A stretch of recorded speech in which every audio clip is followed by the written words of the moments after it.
My name is Imad Harb. I am the Director of Research at the Arab Center, Washington, D.C. Thank you for joining us today for this special event on Lebanon, which has actually been, so to speak, in the eye of the storm, as many domestic and regional and international issues have really complicated the life of Lebanon and its people. As many of you know, the country is domestically going through some complicated political and sectarian tensions, as its economy is really suffering from slow growth and lacking basic requirements. Industrial sector, there is hardly any industrial sector or agricultural sector. Tourism is really going through some really hard time. Only probably the finance sector, banks are doing well, and that's not necessarily very conducive to very good economic development in the country. Additionally, the country is facing some really serious threats to the constitutional order, so to speak. Where a certain party, Hezbollah, mounts a challenge to the Lebanese state and its constitutional order. It is armed and influences domestic alliances and politics. It's also interfering in regional theaters like Syria, maybe in Yemen a little bit. Regionally, as was evident not only a few years ago, but also over the last 6-7 years, Lebanon has been really faced with a lot of challenges, specifically securing itself against repercussions of the Syrian civil war and the spread of extremist ideologies and extremist, basically, organizations like the Islamic State and the Al-Qaeda. It's also a meeting place of both strategic challenges, the strategic challenges of Saudi Arabian, Iranian competition in the region, and the sectarian divide in the Middle East. And all of this while it is really is hosting upwards of 1.5 million Syrian refugees and probably about 700,000 Palestinian refugees. So things are tough, are dire. Internationally, and true to its historical legacy as a focal point of the meeting, basically a meeting between the proverbial West and the proverbial East, Lebanon is today the center of attention of a lot of international actors, the United States, France, Britain, Germany. As a purported model of pluralistic existence where 17 different religious sects coexist and a healthy constituency of secularists also exists alongside, Lebanon faces some disturbing tensions that are a concern for the international community. This is why I would like our speakers today to address some of the questions related to Lebanon, basically fill in the gaps, so to speak, surrounding the interlinkages, the interlocking linkages between Lebanon's domestic, regional, and international environments. Indeed, we probably can, pose some serious questions regarding the Lebanese situation domestically. How did the latest developments over the last 2-3 weeks affect the standing of Lebanon's political forces, from President Aoun to Prime Minister Hariri to the Speaker of Parliament, Nabih Berri, to Hezbollah and other political forces, whether they were supporters of Hezbollah or detractors of Hezbollah? How does what happened a few weeks ago with Hariri in Saudi Arabia affect the status of the Lebanese state and in its relationship with basically its alter ego, so to speak, Hezbollah? What is the future of Lebanon's consociational arrangement if Hezbollah remains the premier military force in the country? How do political factions now position themselves for next spring's parliamentary elections? These and other questions are really quite important for our speakers to try to tackle this afternoon. Regionally, where is Lebanon really today in the competition between Saudi Arabia and Iran? How does it emerge from the shadow of the Syrian civil war? Can it truly act as a fourth state that Iran really controls? How can Lebanon navigate intra-Arab relations? These and other questions also related to regional issues are also up for grabs for the speakers to deal with. Finally, can the international community really play a good role in defending what it considers to be a pluralist society and country in Lebanon, and polity for that matter, and the state? Can it do that, and how can it do that? Can the United States play a supporting role? Can France do that? Who, in fact, can claim the mantle of being Lebanon's champion? For a long time, Lebanon has had a lot of support from international actors. So who is Lebanon's champion today?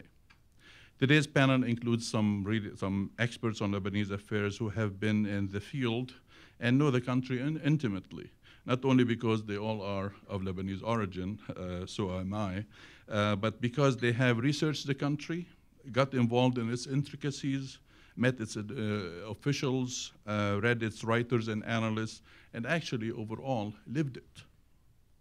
They actually do not need an introduction anyway, but briefly we have Paul Salem. He is the Senior Vice President for Policy Analysis, Research and Programs at the Middle East Institute. Joseph Bahout is a visiting scholar in the Middle East program from Carnegie Endowment for International Peace. And Joe Macaron, my colleague from the Arab Center, who is a resident analyst there and covers Syria and Lebanon issues. I would like just from an organizational point of view, please, you have cards on the chairs where you sit. Please write any questions you might have, and we try to get as many of those as possible, answered that is. And the other point of order here also on your way out or in, please avail yourselves of a book that the center has published over the last couple of months about the administration's first year in office. So without much further ado, please welcome Joe Macaron. He will start the panel today.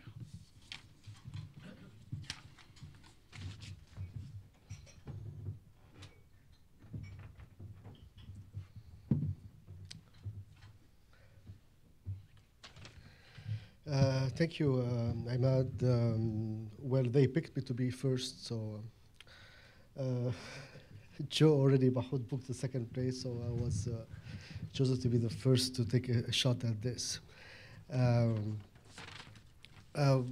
What's remarkable about this latest crisis we are discussing today is for the first time since 2005, it was not a product of Lebanese tension or Lebanese politics. And that's very crucial to understand how this crisis started. Don't get me wrong. I mean, Lebanese politicians can be troublemakers, but not this time. So I want to focus on three main points that cover the main issues of the main central points of this conflict and help us predict what can come next. The first point is obviously the central of this crisis was the relation between the Hariri family and Saudi Arabia. And this is one of the, as I mentioned, the central issues.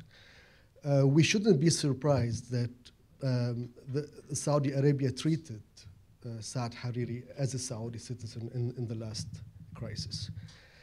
After all, Rafiq Hariri came to power in his will as part of the Saudi sponsorship.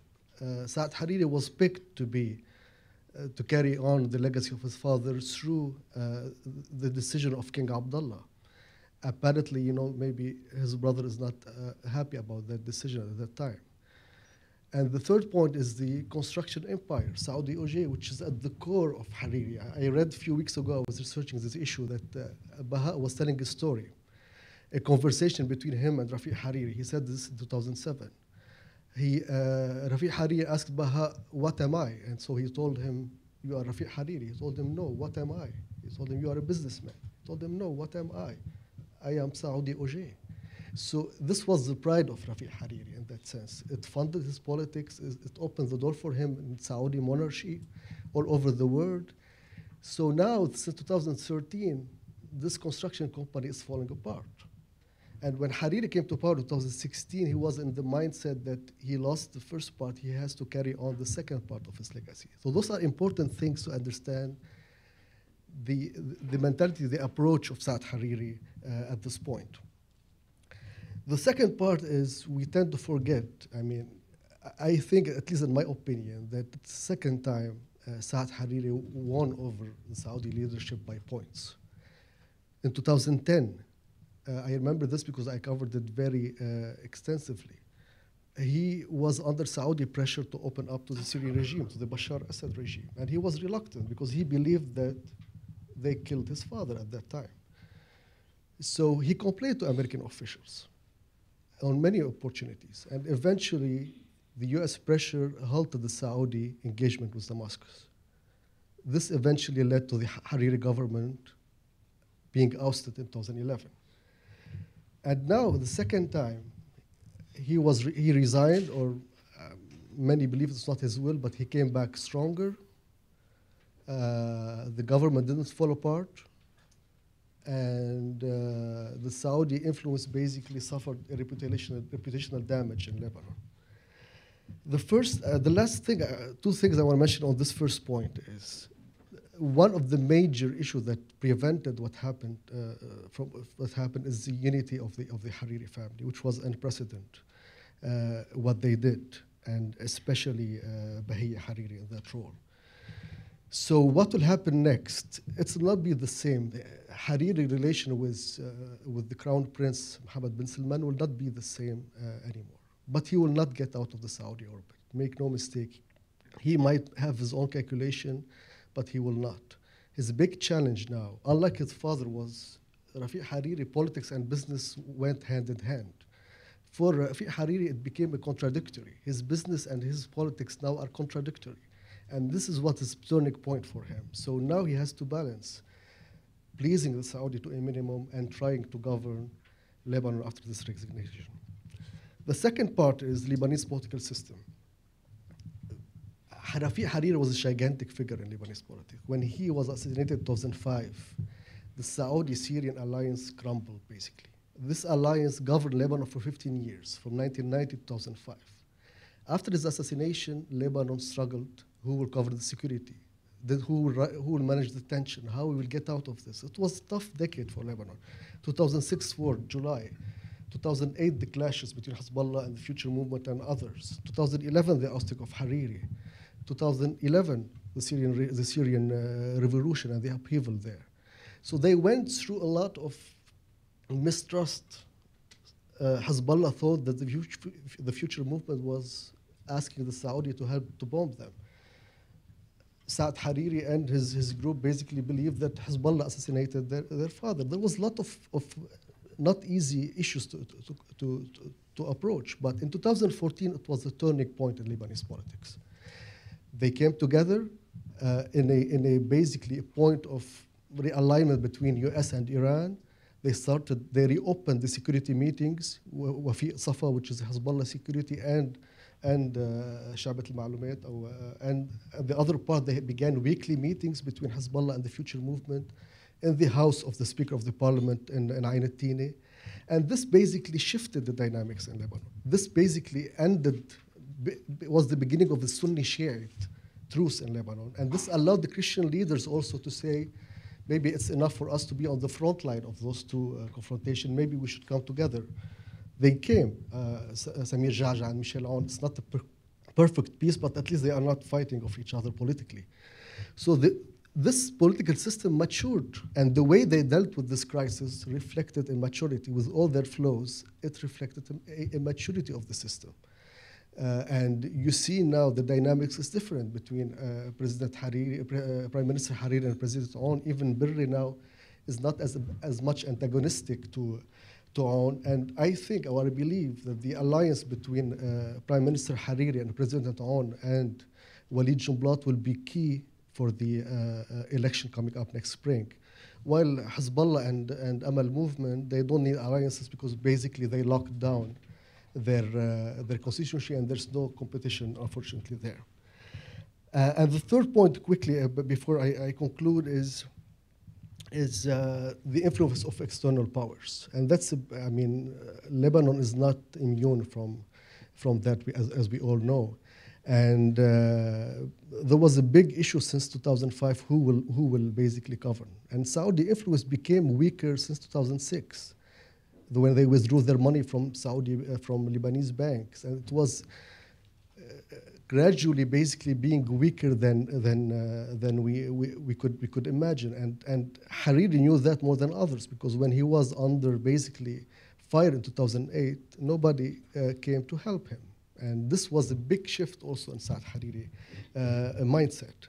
So what will happen now? I think after the Syrian regime exited Lebanon as an influence, I think if you go back to this moment, it's the beginning of the exit of the Saudi influence in Lebanon. And now we have a new power emerging now, which is the US-Iranian. It doesn't mean they are sitting together and talking. But let's remember who brought the one who gave cover for the deal between Aoun and Hariri was the US and the Iranians. The Saudi came to it reluctantly, and now they tried to turn the table. But the US said, no, our influence are more important. We have things happening in Syria. We don't want to mess up our plan, our regional plan, or managing our crisis. And then you had France, of course, that emerged now as a new power breaker, able to talk to everyone. And that's also a crucial importance of significant impact of this crisis. And the last part of the regional, we always forget this part. One of the main reasons that helped Lebanon weather the storm is because we have 1.5 or 2 million Syrian refugees. Everybody was worried that those refugees might go to Europe, there'll be instability. This is part of the concern of the international community, that we don't want to mess up the country at this point. So before I finish my remarks, I just want to leave on a touch of optimism. I believed during the crisis, and I still believe, and I am hopeful about Lebanon's stability. I didn't see it going to go anywhere, and I still believe that it's going to, Lebanese system has an acrobatic way of always finding new formulas that please everyone and doesn't please anyone at the same time. This is going to happen now. There are already discussions, very clear what will happen on Hezbollah role, on the policy of dissociation. All that's going to happen in the coming period. But why Lebanon will remain stable is, one, I think the maturity of the Lebanese system and the Lebanese oligarchy in specific. And second, maybe my colleagues on the panel might not agree with me, but the transition in Syria is a positive thing for Lebanon. It's not a negative thing. And that we should keep in mind. Regardless of what's happening in Syria, this is another topic we can discuss maybe another time. But having a transition in Lebanon, in Syria now, will be a net for Lebanon, because nobody wants Lebanon to be a distraction, to be destabilized, to basically have the spillover on Syria.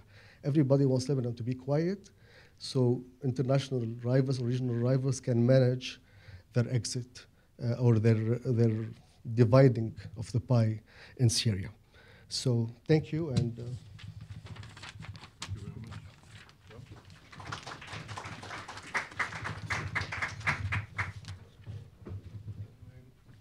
this work? They probably haven't turned it on. Sorry. Yeah, if you allow me, Mr. Chairman, I will speak from here if I'm more comfortable here.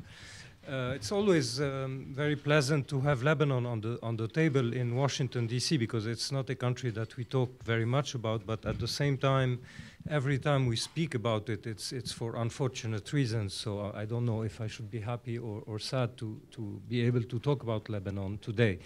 In prolongation of what Joe said just now, I will try maybe to plunge more into the crisis that happened. I mean, since the 4th of November, and shed some lights on a few aspects of it in a very quickly bullet point manner. The first thing that I would like to remind us about is that today we are talking about a crisis that is unwinding, in fact. So we are under a little bit the mindset that it is almost over, that the storm has ended. We forget that I think we have to put ourselves back in the mindset that was prevailing on the evening of November the 4th. I mean, this was a cataclysmic day in Lebanon, and for all people who were watching Lebanon, the day Hariri resigned, I think it was a very unexpected move for most of us. although, and this is my remark, although the structural trends in the region could have helped us seeing it coming. I happen to have written a paper before that saying Lebanon is in the eye of the storm. I didn't mean that I would expect Hariri to resign that day, but let us say that in a way, the collision course between Iran and Saudi Arabia was almost inscribed in the events since probably a year from now. It was inscribed because of macro-regional conditions that have not disappeared, and this is why I probably don't agree with you. The crisis is not over. I think the end of the first episode or in the first series of the first season of the series is over, but not the series itself. So because in fact, Saudi Arabia and Iran, I'm here, of course, being schematic. We can put nuances in the two forces, but they are structurally, if nothing happens, on a collision course because of many issues. Because, first of all the reasons of their confrontation are still on. Also because, and here I also maybe wouldn't agree much with you, because Syria is maybe winding down as a crisis, and Saudi Arabia, grossly speaking, has lost Syria, and so it needs a substitutional theater of maybe compensating its loss. It is cornered in Yemen, it is cornered here and there, and I think if we have to decipher, because let's agree also very modestly that we know very little of what's happening in the mindset of the Saudi leadership, if you have to decipher it, I think that Lebanon was maybe reluctantly at the first period, but then less reluctantly, was to put in the basket of confrontation between the two countries, because the theaters of operation or confrontations between the two countries were more or less limited. I mean, Syria is lost, Yemen is a quagmire for Saudis, Iraq is limited, so they were faced with, we have to use Lebanon. This is something, this is a hypothesis, of course, I don't exclude it.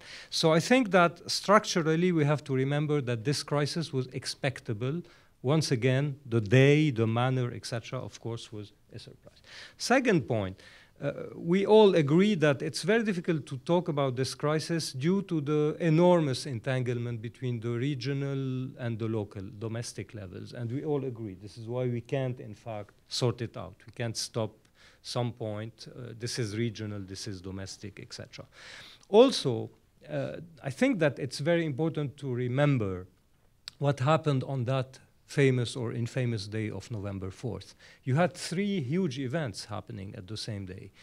First of all, a very sudden and unexpected, I would use the word neutrally as far as I can, summoning of Saad Hariri to Riyadh. He was summoned the day before. He was not expected to travel because he was there a few days before.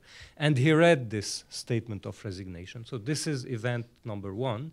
It's a Lebanese event, but you can't abstract it from the context, from the place it happened. It happened in Saudi Arabia on Al Arabiya. Second, you had the purge, this famous purge on which we don't know a lot. I mean, we hear here and there that this prince has been released, this one has been arrested, but so far this is a huge smoke screen that happened the same day, almost 200 very famous and prominent personalities in Saudi Arabia arrested. And then you had in the afternoon, and this is something very funny because some journalists sometimes confuse chronologies, it was well after the two first events that you have the Yemeni missile shot on Riyadh and on the airport in the afternoon. So in fact, in that day, you had purely Saudi events colliding with purely Lebanese events that have a Saudi, let's say, interface with regional and macro-regional events like the Yemen war and the Iran confrontation. And you can't say that these three events are unrelated. At least they are related because they happened the same day, but also conceptually they are related. And I think that the relation of them, sorting out and analyzing their relation is something that is important. We can maybe delve into that in the Q&A. The third aspect is the international one. You alluded to it very briefly, but I think it is very important in the way the crisis evolved after the first 5-6 days.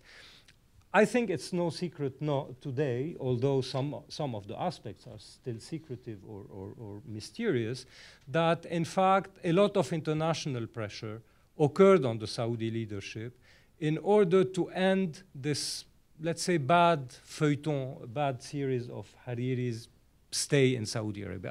I wouldn't use words like he was abducted, he was confined, I don't care, really, these are details. I don't think he was, held in custody. Of course, he wasn't tortured. Probably he was at his villa. I'm talking in front of someone who is close to him. But we all know, and he said it before yesterday at the French TV, that his conditions there were things that he would like to keep for himself, meaning that they were not very clear, okay? Let's keep it there. But at that time, there were also very strong, and I can testify for that because I'm partly working for the French Ministry of Foreign Affairs, that there were pressures from France, surely, from Egypt somewhere, from probably some parts of the US administration, the State Department and others, to end up this shady story of Saad Hariri in Saudi Arabia, the way you want it, but end it. Here, without entering into details, Emmanuel Macron quickly seized the opportunity. He saw the breach. He offered a way out to the Saudis who at one point tended to agree that, in fact, they couldn't go on this way. They had to solve it. So, in fact, they released, quote unquote, Saad Hariri from there. But this is a very important international chapter in this crisis that I think will still bode over Lebanon for the weeks, the months, and maybe the years to come. I don't know if France is up to be the champion of Lebanon. I mean, I don't think so. And I'm saying it as someone who is working on that. But of course, France has a catering attitude towards Lebanon, and it will still play it within the limits of France, because France is, after all, a mid-range power in the world that has a say in Levantine's affair and Lebanese affair, and it will use it. But if things go gross and big, of course, France will reach its limits there. So this is the third layer, which is important. Now, the fourth point that I want to make is, very quickly, what's ahead of us? What's next? And what are, temporarily at least, the consequences of that crisis? This crisis is now 3 weeks old, but it has left scars and consequences and things for the future and trends. The first one has to do with something happening now, exactly now this week, the negotiations, the consultations to repatch up the government, to try to rejuvenate, to recreate, to heal this kind of taswiya, of compromise that was in fact managing Lebanon.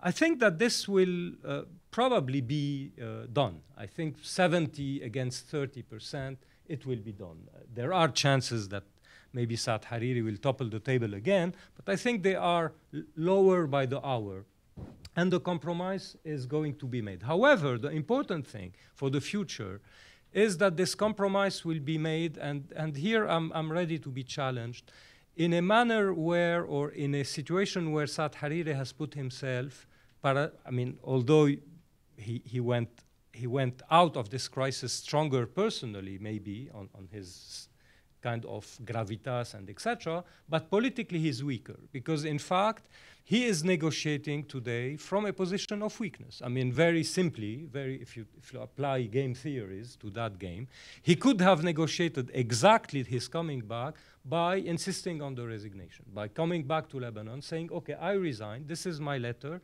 and let's negotiate again my coming back, and these are my conditions. He would have been stronger in the bargaining process.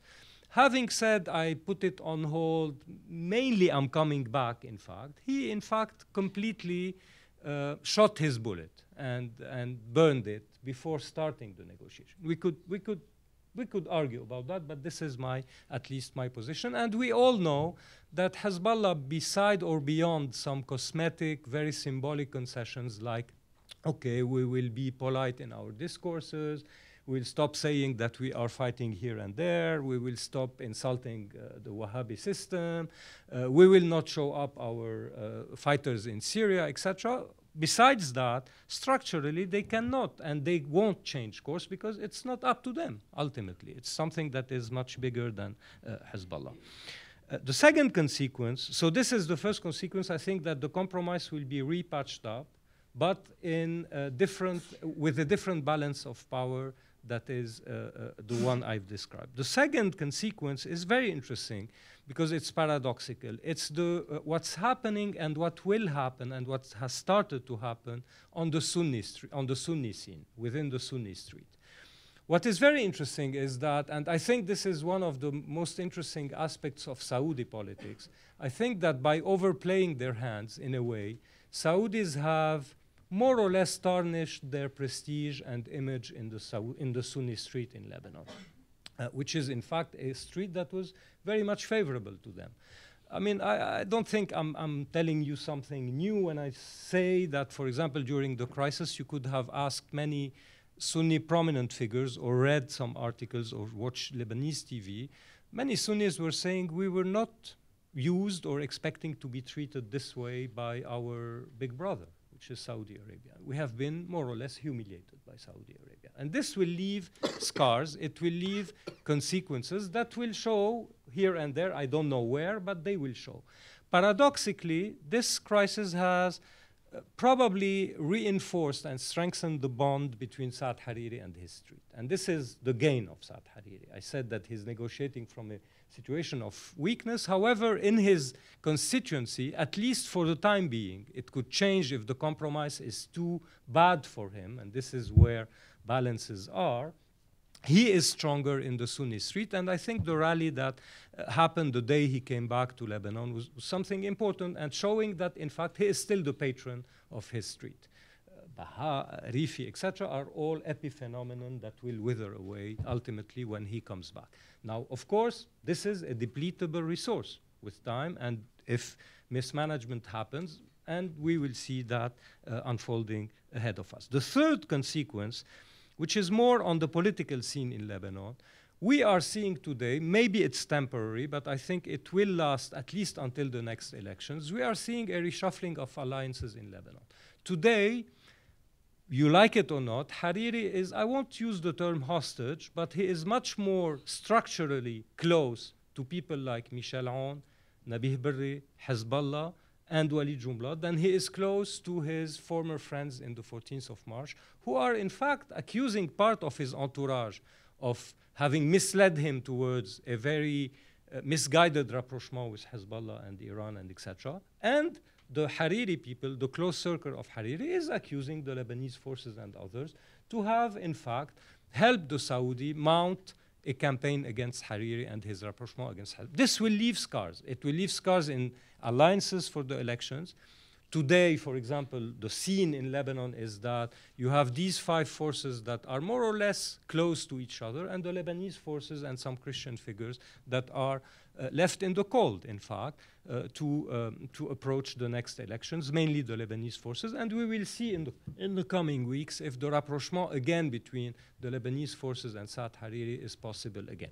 Without entering into very parochial details, it means that, in fact, 14th of March has taken a very structural blow during this crisis. I don't know if this was something expected by the force that started that crisis, but today the consequence is that this force, which is Saudi Arabia, has further weakened its own supposed allies and clients in Lebanon, which is not something very clever, to say the least.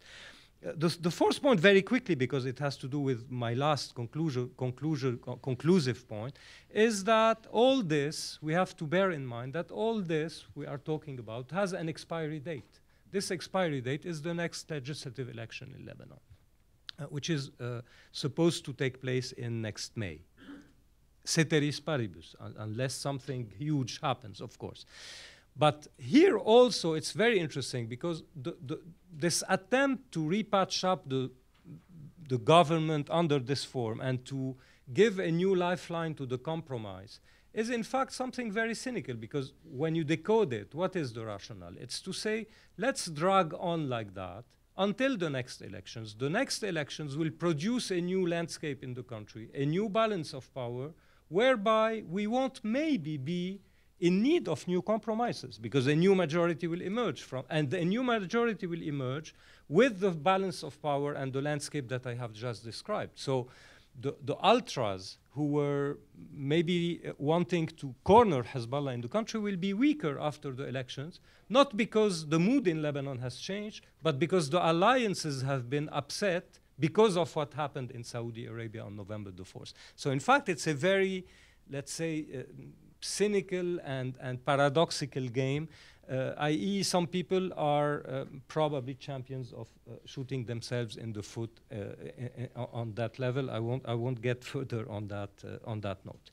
Conclusion, I think that having said all this and having tried to decipher and analyze and etc., there are still, and let's be modest on that level, there are still huge unknowns that we don't master on that level. The first one is, if you come back to my first point, we are in a regional environment where collision course is almost inscribed between the two giants in the region.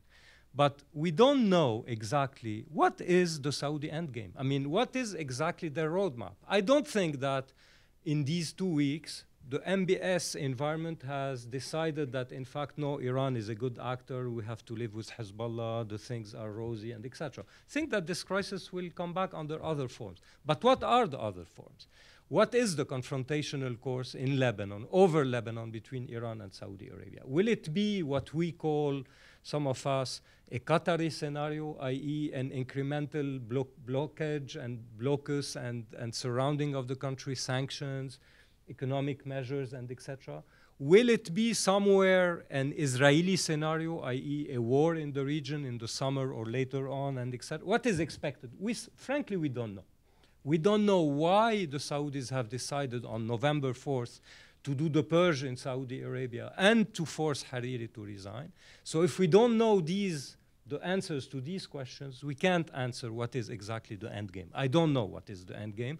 I don't know what Jared Kushner, and I don't think anyone here knows what Jared Kushner said to MBS that famous night where he had dinner with him until 4 o'clock in the morning, if we have to believe David Ignatius, and etc., etc. This is the first unknown. What is the end game of the Saudis? The second big unknown, I think, which has to do with what I said on the Sunni street and etc. What is exactly left of the relation between Saad Hariri as a political phenomenon and as a person, as a human being, and Saudi Arabia?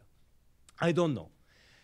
Either Saudis have let Hariri go with a kind of mission statement. Go, deal with the cosmetics and the optics of what happened, try to negotiate a new deal in Lebanon, and get back to us with the result, and we will see if we accept it or not. This is one hypothesis. We will know it in a week or two. Or they told him, after things that happened in Saudi Arabia that are still really unclear, and I think the interview that Saad Hariri gave to the French TV 2 days ago is very telling, the mysterious way he always withered away all the questions related to his relation with Saudi Arabia. Maybe they told him, look, now you're on your own. Okay, you're a Saudi citizen, we're friends, but you're on your own. Your losses are your losses and your wins are your wins. Go to Lebanon and basically manage yourself. Manage yourself. Manage yourself. You're our friend, but we have many friends on the Lebanese scene. If you succeed, fine. If you don't succeed, we will be sad for you, but we're not responsible for you. I don't know what is the status of that man today with that regional power, and what is exactly the contract that is still tying them. I will stop at there by saying just a last word and insisting on that I think that for all these reasons, domestic, regional, and international, I think the crisis is far from being over. We have just seen the end of the first episode, and more is to come. So to a theater near you, stay tuned to this. Thank you. Thank you. Well, the two Joes have exhausted much of the topic. My remarks, well, I was this morning testifying at a hearing in the US Congress on Lebanon and the Saudi, the latest developments and so on. So I will share some of the things I said there that relate to maybe the U.S.-Lebanese relationship and the importance of that and how things developed in my reading, and then respond to some of the questions that Imad put on the table. First of all, I think it's significant that U.S. policymakers, and this is Defense Department and State Department, do look at Lebanon as having pretty considerable strategic importance as a space on the Eastern Mediterranean. It's not an important country in terms of its alliance or strategic ability to project anything, but that the space on the Eastern Mediterranean is not something that the U.S. or Israel takes lightly. That U.S. policymakers appreciate what Lebanon and the Lebanese army has done.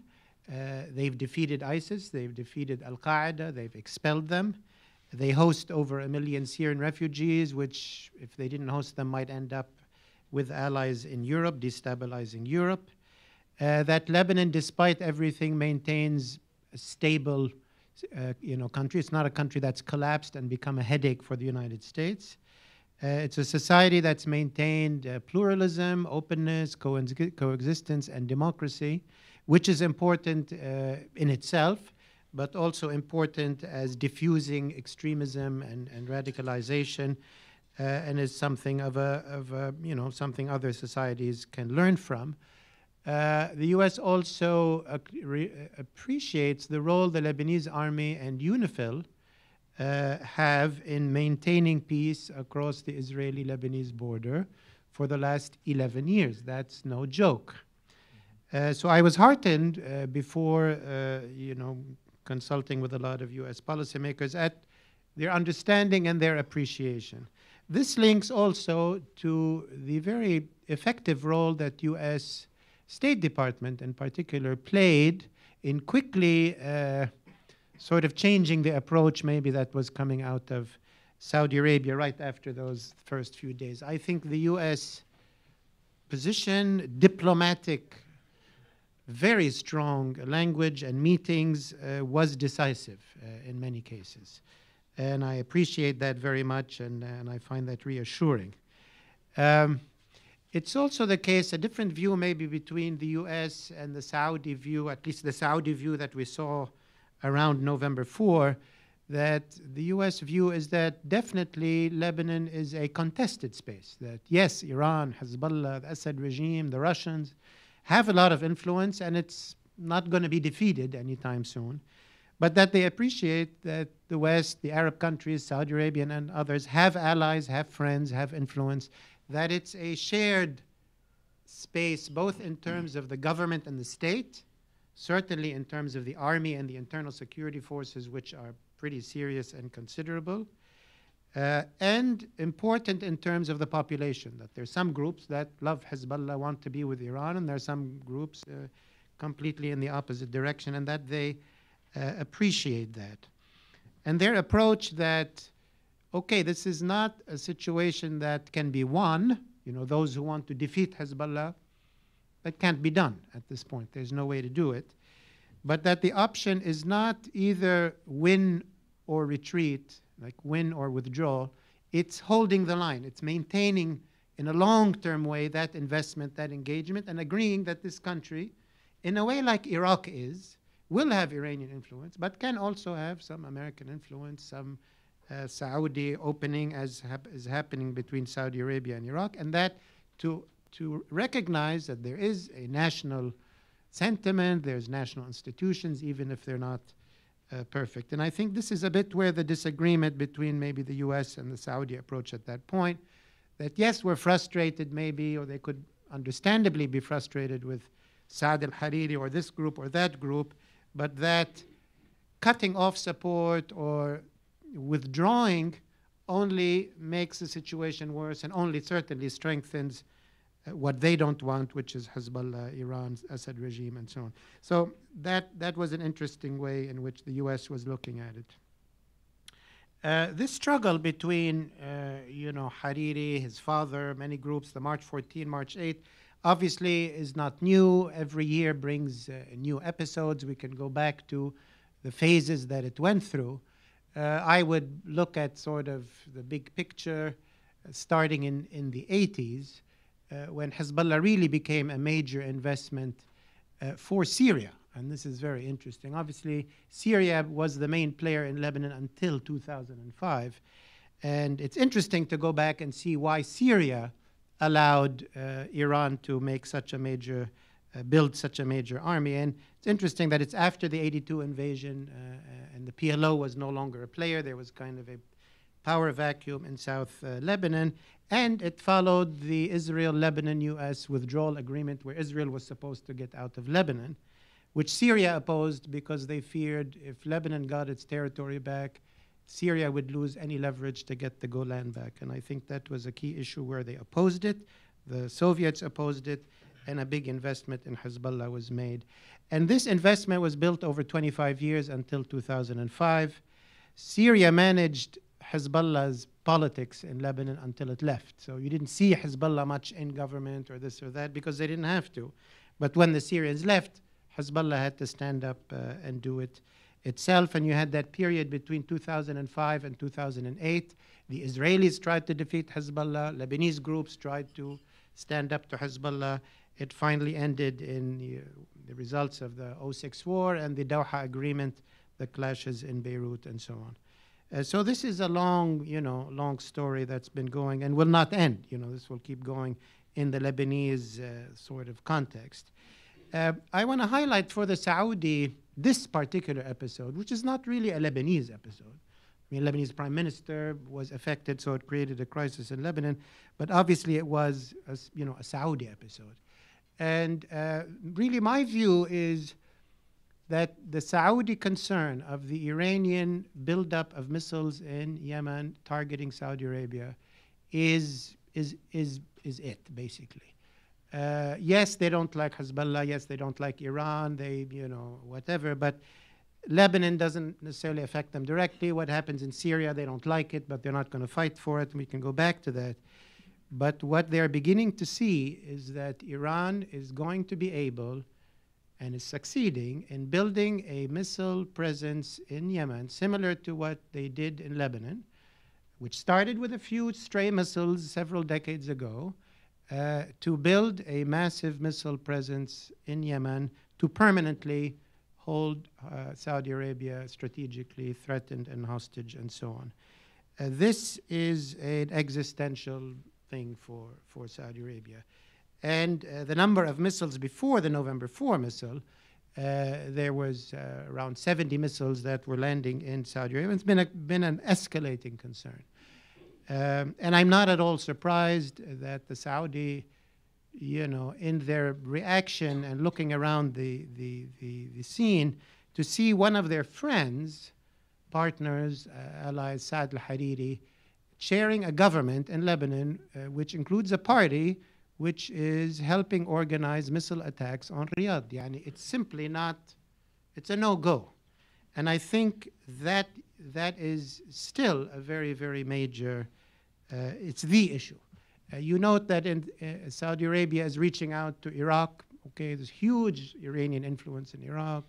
Yet they, that's not something that's directly threatening them. They're being very open and pragmatic. In Syria, they've de-escalated tremendously, convincing the opposition to be a bit more realistic and be more reasonable. I don't think they care about Lebanon per se and what Hezbollah might do in Lebanon. They don't like it. They don't approve of it, but it doesn't affect them. So I do think it's not about Saad al-Hariri. It's not so much about Lebanon. It's about the future of the missile threat in Yemen. What that translates to maybe in the sort of Lebanese, this crisis context, is I think they've recognized that, okay, it's not about Saad al-Hariri. Anyway, Saad al-Hariri can't force Iran to stop doing things or not. And they've definitely recognized that the way they did it hugely backfired and didn't work and didn't make any sense. But I do think that they are waiting to see if through French mediation or Hezbollah recognizing that maybe things could get a bit hairy, will Hezbollah stop its own involvement in Yemen? It is currently involved in Yemen. with trainers and technicians and so on, and apparently delivery of missiles. The missiles are Iranian missiles. So at a minimum, that Hezbollah definitively stop doing that, and that it stops its political media campaigns against Saudi Arabia and so on. Those are local deliverables that could make a difference. They may or may not be enough for the Saudis. I think they're also waiting to see whether through French mediation or other European mediation, whether Iran will freeze or de-escalate missile strikes from Yemen to Saudi Arabia. After all, if Hezbollah is not in Yemen, other Quds forces could be in Yemen. It doesn't really matter who does it. Iran has many ways to do it. And in that sense, the Lebanese crisis, other than it's not really under Lebanon's control, it could be completely outside of Lebanon's control, even in a sense out of Hezbollah's control. And my fear might be that if Iran, even if Hezbollah stops doing it, if Iran continues, and even if it's not Saad al-Hariri's fault and there's nothing you can do about it, it might still make sense for the Saudis to try to put pressure on Iran's assets, Hezbollah, in Lebanon by doing more in Lebanon to make Iran pay a price for what was going on. But I think for now, possibly we're going in a de-escalatory situation. Certainly the Saudis realize this was overplayed and has not really served their interests. They're waiting to see what the reaction vis-a-vis Yemen will be. Nasrallah has made sort of conciliatory statements, or at least de-escalated tremendously, said we're not involved in Yemen, which might mean we're not going to be. We'll have to see how it goes. But there seems to be a bit of a de-escalation. I want, as a parenthesis, to emphasize, I mean, in addition to the important role the US played and France played, very important role that Egypt played. The Egyptian president and sending his foreign minister Sameh Shoukry on an urgent visit to various Arab countries. Egypt hosted the Arab League foreign ministers meeting right after the November 4th thing and toned down a lot of the decisions that some were trying to push. And I think the Egyptians were very helpful, very firm in helping the Saudis sort of climb down from the maximalist position they were in. And again, in a positive way, create an Arab Sunni, if I may say so, foundation to say that, yes, we know Hezbollah is powerful and that's not good and Iran is there, but Lebanon and the Lebanese state and Lebanese stability is extremely important for the Arab countries, for the Middle East, for the Arab world. And that playing with that stability is not only maybe a US concern or somebody distant concern or French, but a really fundamental Arab concern. I think those two reassurances from the Arab countries and from the West is very positive. A few responses to the questions Ahmed put on the table. How did the developments affect the political groups? I agree fully with what both Joe said, but what Joe Bahout was saying about, I think, Saad Hariri now, in a way, politically is a bit closer to the group the Saudis didn't want him to be closer to, simply because of how the dynamics developed. Lebanese forces and some others find themselves a bit isolated. Obviously, in politics, things can change very rapidly, but I think that is currently what we experience. I also agree that Saad Hariri himself has more popularity now, might do better in a snap election if it were to happen soon. Hard to tell where he will be in May. How does it affect, another question I might ask, how does it affect Lebanon's standing in the region? As I said, I think there's been a reinforcement in a positive way that yes, we know Lebanon has problems and we know Saad Hariri can't stand up to Hezbollah and there's issues and problems, but a reinforcement that Lebanon's stability, Lebanon's security, Lebanon's normal life is of strategic value to the Middle Eastern countries and to the international community, particularly the West. So I see that as a positive kind of development. On the future of the consociational system, I don't think it's affected. This is sort of consociationalism, this is how it works, tugging and pulling and tugging and negotiating and finding new as Joe Macaron says, acrobatic formulas for making the pie in a slightly different way. So I think that's okay.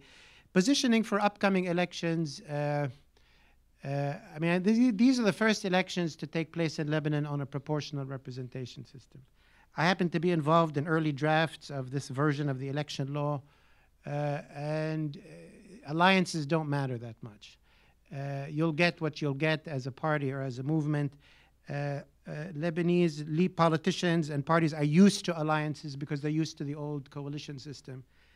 So I still think it's very unpredictable whether alliances will make a very big difference in the elections, because you cannot really trade votes in the new election system. And the final question you asked, where is Lebanon in the competition between Syria and Iran on one hand and between kind of Saudi Arabia and the others? I think we almost risked a full kind of Saudi withdrawal from Lebanon, which would have tipped the balance, I think, dramatically towards the Syrian-Iranian kind of Russian axis. But I think that has been avoided, and I think we're not far from where we started, which is a kind of a split situation with little balances of power that go back and forth. But certainly, Hezbollah and the so-called March 8 alliance still holding the upper hand, because the most important development, they basically won next door in Syria, and there's very little way not to translate that into a strong hand in Lebanon. Thank you. I look forward to questions.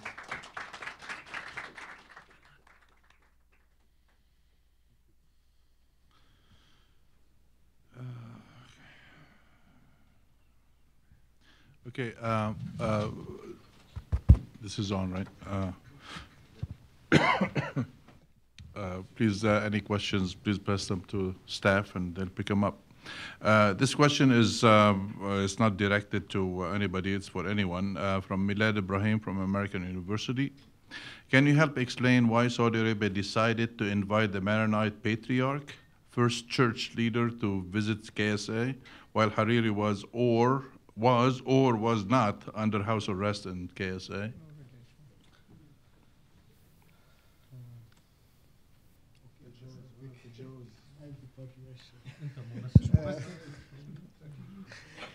This invitation was, is this working or? Yeah. I mean, this invitation was before the episode happened. There was pressure from the president that he shouldn't go. He decided to go. I think it was not good for his, I mean, there's an issue, and this is a personal point. I have issue with religion and politics being involved, but I think this backfired on him because the way things came out at the end was not a wise decision. But he decided, he went there, and it has no marginal, it's a very marginal visit and had no impact on Lebanese crisis as it evolved in the last few weeks.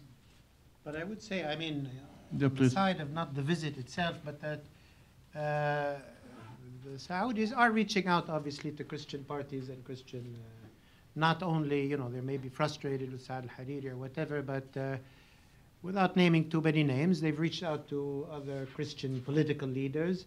They're even, I would say, I mean, it's not absolutely clear, but trying to see if President Aoun could be, you know, coaxed this way or that. So I think they're using all of the cards. I don't know exactly the Patriots visit, but certainly they've been reaching out to political figures in the Christian community. This message, this question is from Susan Rababi of RPB. There was a mention of how Iran wants to have a massive missile in Yemen, like they now do in Lebanon. How can Lebanon stay away from Iran, from Yemen, I think, when our today, oh God, I'm sorry.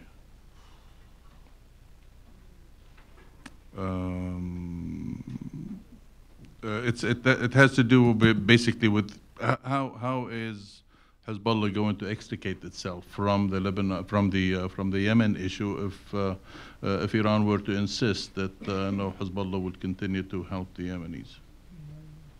I would like, in fact, to use this question to a little bit bounce back on what Paul said before, and which is, for me at least, a kind of unsatisfactory Lebanese explanation that is running since 3-4 weeks, that the essential thing in this whole story is Yemen. It's nice to say it, but in fact it doesn't stand a lot, because let's put it this way. Hariri is now negotiating his return back and trying to extract some concessions from Hezbollah and behind Hezbollah from Iran. The dialogue will be the following. Give me something valuable so that I can sell it to my Saudi patrons. Between brackets, it leaves open the question.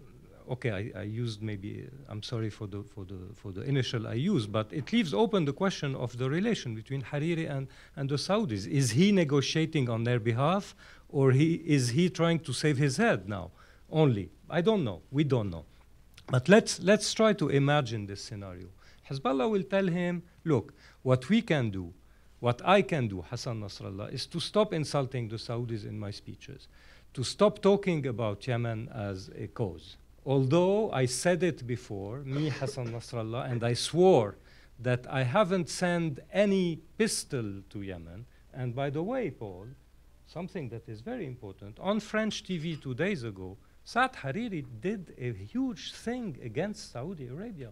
He said, I believe Hassan Nasrallah that he doesn't have fighters in Yemen. So he ended the deal. So Yemen is outside the thing. So either the Saudis will get mad at him because we Saudis are saying that the missile has been shot by Hezbollah fighters. You, Saad Hariri, are saying, I believe Hassan Nasrallah that there are not only no fighters in Yemen, but we have no pistol in Yemen. So there's a huge gap here, which opens the question of Saudi Arabia and Saad Hariri. Who is talking in the name of whom?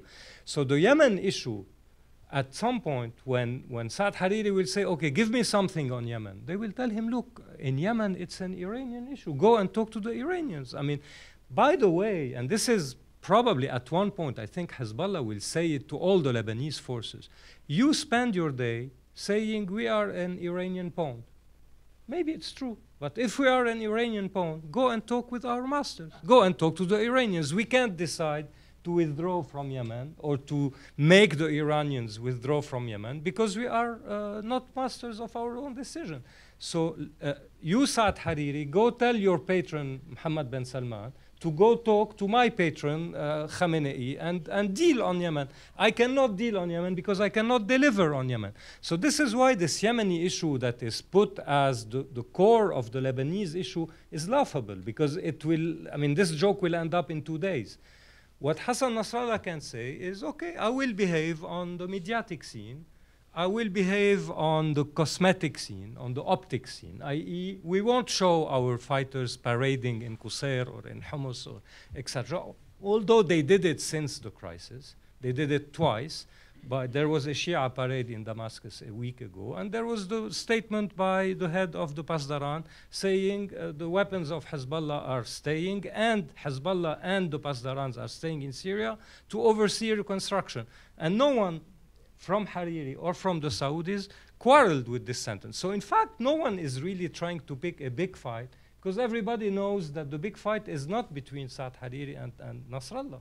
It is between Iran and Saudi Arabia. So whatever the concessions that are made symbolically and cosmetically by Hezbollah, structurally will have to be found unacceptable by the Saudis. It is now up to them to decide if they will find them unacceptable or try to make as if they find them acceptable. This is the real question. You can bring them whatever you want, and they will say to Hariri, this is not enough. We ask you to resign again. Or they will say, okay, fine, this is great. At the time, it is not great at all because it is nothing. And we will accept and go ahead for a new compromise. But the question will be at that time, why did you do what you did on November 4th? Why did you try to topple the table at a time where you know that this guy, Saad Hariri, is powerless enough not to bring you anything valuable to the table? So this is the question. I think it's really important, which, if you allow me, which leads us to another thing, to what I said about the structural collision course between Iran and Saudi Arabia. This is the real issue. And this is why they have to decide if they want to do it through Lebanon or not. And this is a Saudi decision.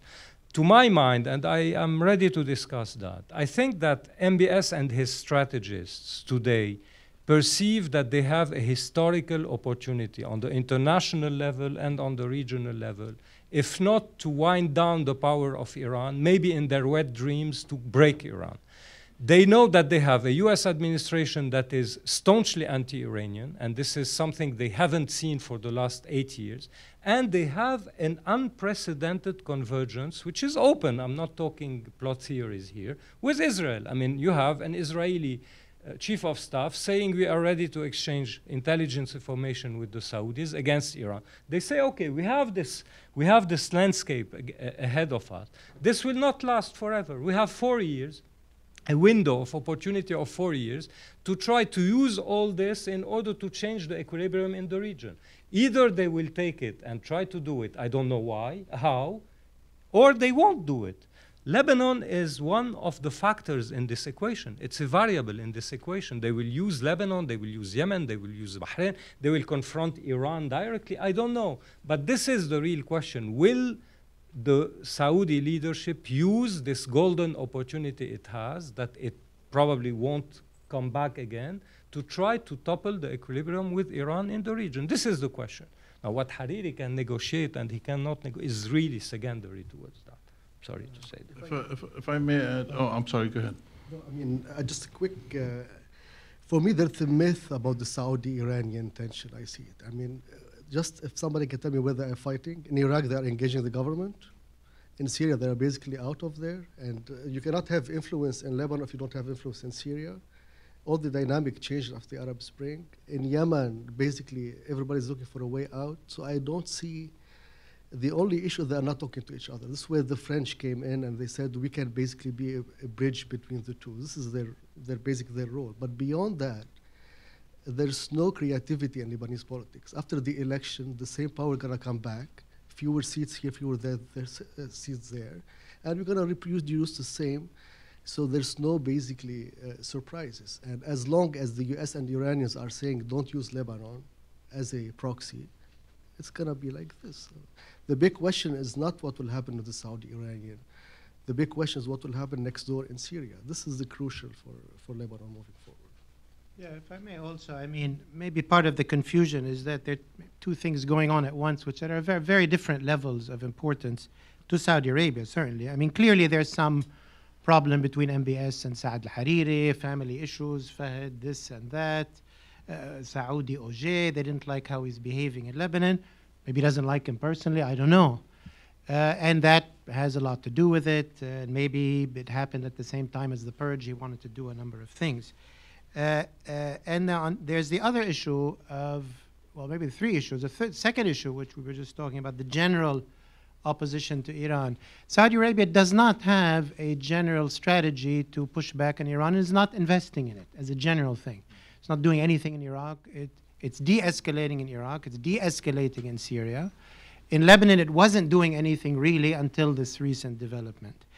Yemen is a special case, and Yemen is two tiers. Yemen, there's the civil war in Yemen and Saudi's involvement there, but this new dynamic, which I can tell you, is you know, all the red lights are blinking, and so this is a whole different level of threat to Saudi Arabia.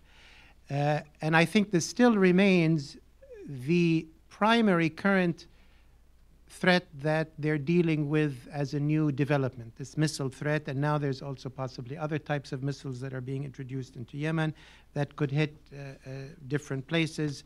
We'll see in the next few weeks.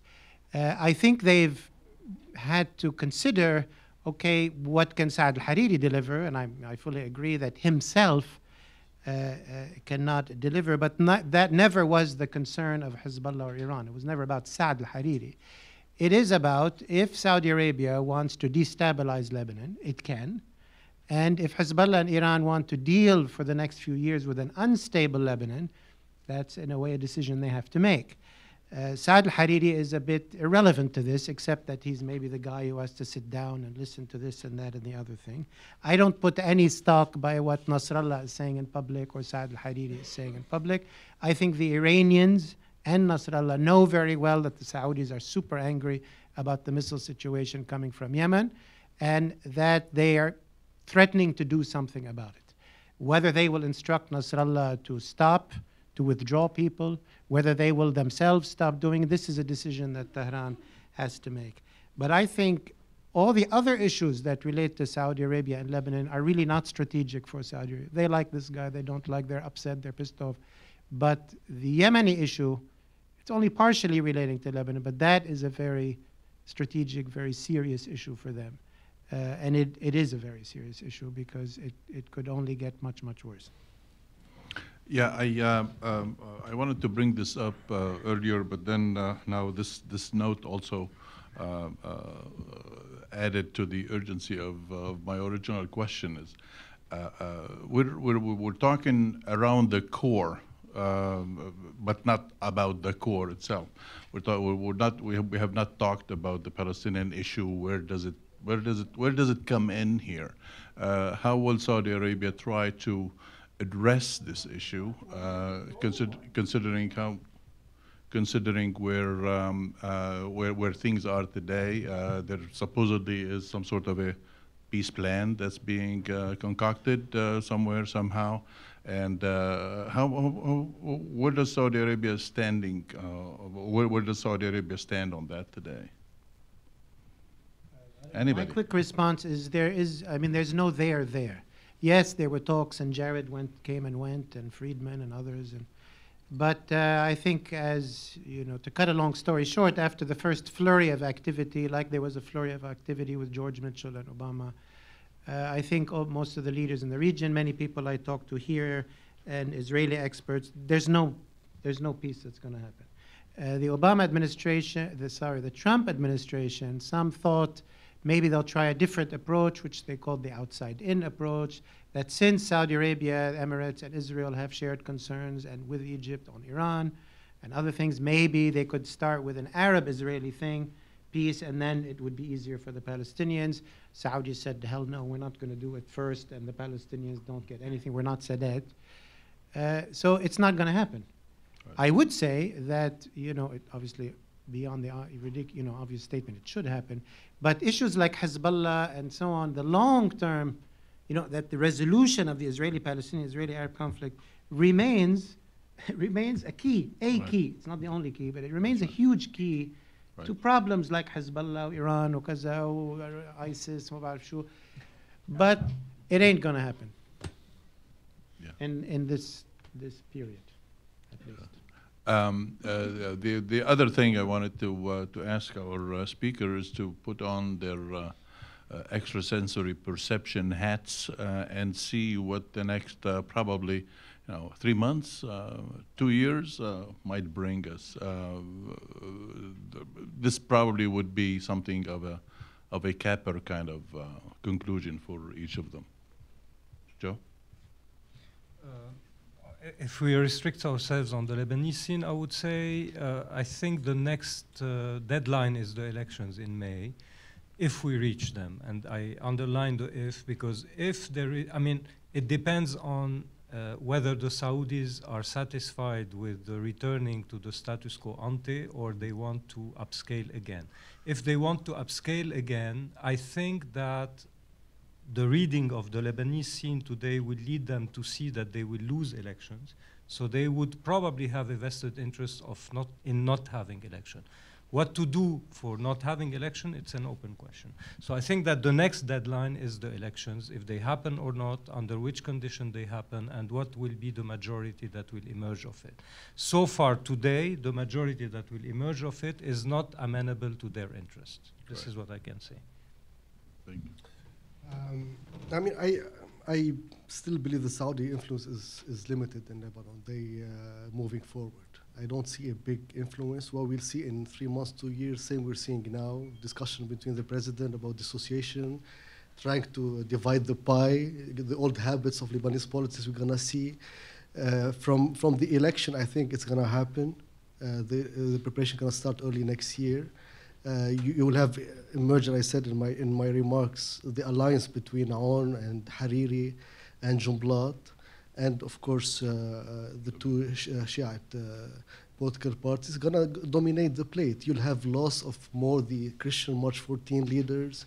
You're gonna see a little bit small minority that has a different perspective, but those 4-5 oligarchy gonna sweep the floor, and we're gonna continue managing the Lebanese crisis the way we are doing now until things are more clear in Syria. And again, the war winding down in Syria is going to be positive for Lebanon, regardless of what happens, because nobody wants Lebanon to be a distraction.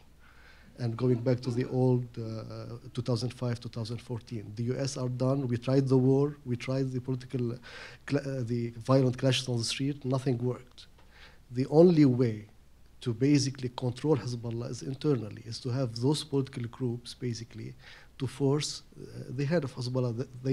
And the party should learn that he should accustom to the new reality of the region. They cannot continue to have weapons everywhere, fighters everywhere. This has to end. And we cannot try it in war. We cannot try it in this. I think the internal dynamic and maybe the solution in Syria can basically, hopefully, help in that direction. Thank you. Well, Yeah, I think the elections, I mean, if they happen, they may not, as Joe said, I don't think they will dramatic change because, I mean, the Hezbollah, Assad, Iran, they've already won strategically. They won in Lebanon several times, and they won again in Syria. So there's no real scenario politically where the other side would win just because of an election, that alignments are not in place and so on. And with this, you know, I think in each community you're going to have predictable results. You might have a few fresh faces that might have a bit of a, you know, non-geopolitical color, maybe in Beirut and a few other places, some civil society groups. Maybe some which would pro-Chinese candidates. Yes, pro-Chinese, pro-Chinese is a possible thing. And Lebanese politics, you know, is Lebanese politics. It's horse trading. I don't think much will change there. I still keep, you know, unpredictable what Saudi Arabia will do, and I think I still keep my eye on the strategic, you know, their security issues. I don't think they have a great, you know, interest or in any major way in what happens in domestic Lebanese politics. They have their preferences. They might back Saad, they might back somebody else, and so on and so forth. But I do think if things develop still on the missile issue in a major way, they might decide, as they almost did in November 4, well, we're going to make you pay a price in some other place, Lebanon, for something that's happening elsewhere. From statements I've heard from Nasrallah, the tone has been, you know, to hint at de-escalating in Yemen. Even he said we'll pull out of Iraq. So I think they recognize that they've won in Syria, which is the most important thing. No need to ruin that with being too much overreach. So I think they would try to de-escalate at least for a few months to calm Saudi Arabia down and so on, and then we'll see where it goes from there. okay, well, thank you very much for our panelists. You have provided a lot of good information. Thank you all for attending and for participating with your questions. And please stay with Arab Center, Washington, D.C. Keep looking at our website, and we hope to see you at our next event. Thank you very much.